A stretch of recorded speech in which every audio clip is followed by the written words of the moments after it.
Kwangu kidogo na ukakasi. Kwangu kidogo kuna ukakasi kwa sababu Nasoro Idrisa alikuwepo kama mwenyekiti wa kama makamu mwenyekiti wa bodi ya ligi. Na Ibrahim Ayela I got no comment kwake kwa sababu yeye alikuwa anahusika sana na mambo ya fedha. Kwa hiyo hakuwa sana kwenye sehemu ya maamuzi ya baadhi ya matukio ambayo yalikuwa yakiendelea kwenye ligi kuu Tanzania bara. Kitu ambacho mimi kwangu naona kina ukakasi kidogo kwa Nasoro Idrisa, cha kwanza na yeye alikuwa ni sehemu ya maamuzi. Alikuwa ni makamu mwenyekiti wa bodi ya ligi ambaye kwa namna yoyote ile alikuwa anahusishwa kwenye maamuzi. Alikuwa anajua ni kitu gani kinaenda kuamliwa. Kwa nini yeye hakuona sababu ya kuwajibika? Maana yake ni kwamba inawezekana Nasoro Idrisa kama alikuwa hashirikishwi kwenye maamuzi bado si kiongozi anayestahili, kwa sababu alifumbia macho uozo, ni kiongozi dhaifu. Kwa sababu kama alikuwa hashirikishwi kwenye maamuzi angeweza kutoka na akasema mimi sioni sababu ya kuendelea kwa makamu mwenyekiti wa bodi ya ligi kwa sababu si usiki kwenye maamuzi, si shirikishwi kwenye maamuzi. Lakini kama aliamua kukaa kimya, maana yake ni kiongozi dhaifu. Na kama alikuwa ni sehemu ya watu wanaofanya maamuzi, kwa nini anaendelea kubaki?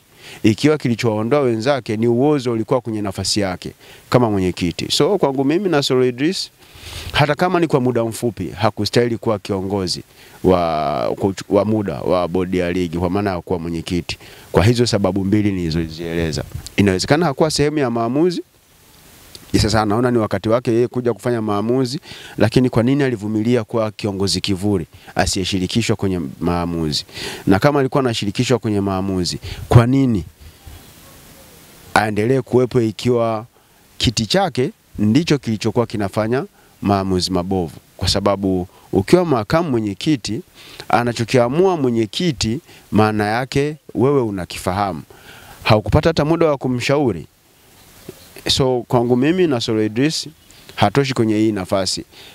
Labda anaweza akaendelea kuwepo hapo kwa sababu ni kwa muda mfupi. Tuna almost mechi mbili tu zimesalia au mechi moja imesalia kukamilisha ligi kuu Tanzania bara. Halafu baada ya hapo I think kulingana na hichi kinachoendelea tutaenda kuwa na uchaguzi mwingine wa kuchagua viongozi wengine. But kwa kuzingatia kwamba Nasoro Idrisa amekuwa ni sehemu ya maamuzi mabovu ya bodi ya ligi, hastahili kuwa kiongozi wa bodi ya ligi naye. Unless otherwise kuna kitu kingine cha ziada ambacho kimejificha nyuma ya hili ambacho kinaweza kikamfanya aonekane yeye kuwa sahihi kuendelea kuwepo sehemu ile. Lakini pia unaweza ukareflect yeye kama mwenyekiti wa Azam, performance yake hairidhishi, yani sio kiongozi mwenye mafanikio kwenye kikosi cha Azam. Zinaweza zikatolewa sababu nyingi sana za kumuelezea kwamba kwa nini hakufanikiwa akiwa na Azam, lakini alipaswa kuonyesha ile role of responsibility. Kama vitu haviendi, kaa pembeni ili kunusuru baadhi ya mambo. So kwangu mimi Nasoro Idrisa father hatoshi. Kwangu mimi baada ya haya yote yanayoendelea kwenye mpira wa Tanzania, I wish kupata fikra mpya kabisa, kwa sababu fikra zilizopo ndizo zilizotufikisha mahali hapa. So tunahitaji fresh thoughts ambazo zitakuja kutusaidia kumove kutoka hapa tulipo kwenda sehemu nyingine. Waliopo au tuliowaamini hawatoshi. That's why tunakuwa tuna struggle kila siku, tuko eneo lile lile, kitu ambacho kwangu mimi naona tunapaswa kubadilisha watu ili tuone kama tunaweza tukapiga hatua. Ikishindikana next time tutawaambia na ninyi tuliowaamini mmekuwa watu wale wale, kaeni pembeni mpaka tutakapopata watu wasafi. Mzee Tenga si ni Mtanzania, si alifanya vizuri? So Watanzania wanaweza kufanya vizuri wapo. Kwanza nianze kwa Shija. Shija yeye anajua anachokifanya kwa sababu amewahi kushiriki kwenye hili sakata la uchaguzi. Kwa hiyo anajua ni kitu gani anachokifanya. Anaamini kabisa hii endorsement zipo kwa sababu alikuwa anajua ni kitu gani na kitu gani anapaswa kukifanya kabla ya kwenda kuchukua hizo fomu. Haimaanishi kwamba kwa sababu Mustafa Himba amekosa endorsement, basi kila mtu atakuwa nakosa. Kuna watu walikuwa wamejiandaa vizuri kuliko Mustafa Himba, watazipata hizo endorsement. Mtu kama Ali Mayai so far hujasikia kelele yoyote ile. Maana yake ni kwamba yeye kwenye eneo la endorsement ameshafanya vizuri na yuko valid, and I hope muda si mrefu tutaona anarejesha form. Lakini kwa Shija kwenda kuchukua, maana yake anafahamu ni kitu gani anachoenda kukifanya. Hawezi kuwa binadamu ambaye anaenda kutoa 500,000 ili tu akashow off kwamba amechukua form alafu akose endorsement, unless otherwise kuna kitu nyuma ya hili kwamba kila mtu atahitaji kwenda kuchukua form halafu ajaribu bahati yake kuzitafuta hizo endorsement. Akizikosa apate nafasi ya kusemea, kwa sababu sometimes unahitaji kuwa na uhalali wa kusema. No research, no right to speak. Unaenda kwanza, ni kweli endorsement hakuna? Ukishazikosa unakuja, jamani endorsement zimeshaisha, hapa hakuna endorsement tena. So kinachofanyika, ina maana tumeitishwa kwenye uchaguzi ambao tayari umeshafanyika. Hatuwezi kuwa taifa la namna hiyo. So inawezekana ni part of making things happen, kwamba anaenda kuchukua form ajiridhishe kwamba ni kweli endorsement hakuna, ili apate sababu ya kuzungumza. Na haya yote yanayotokea, kuna engo mbili tu: kujichafua au kuchafuliwa. Ndicho kinachoendelea kwenye mpira wa Tanzania kwa sasa hivi. Tukienda kumzungumzia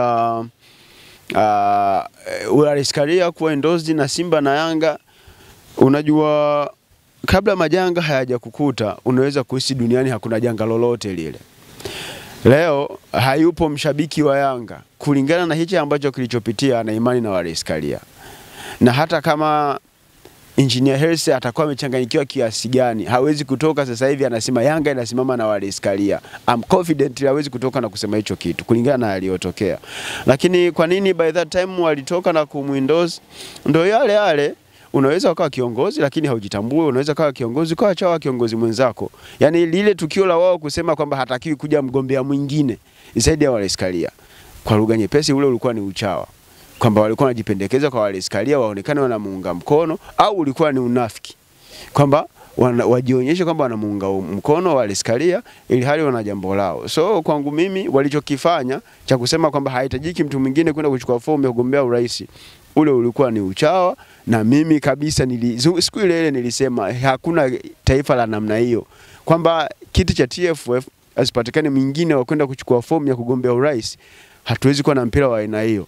Ni kweli huenda kuna mazuri anayoyafanya Wallace Karia, lakini haimaanishi yeye ni mtu bora kwa kiwango ambacho hapaswi kuwa challenged. Na kama hapaswi kuwa challenged, mnaona hawezi kuwa challenged, aje mtu achukue form. Ninyi mtapiga kura, mumchague Wallace Karia aendelee kuwepo, lakini kusema iwe Wallace Karia na kivuli au Wallace Karia na jiwe, kwa maana ya kwamba asiwepo mtu mwingine ambaye ana contest kwenye kile kiti, tutakuwa tunaunajisi mpira wa miguu.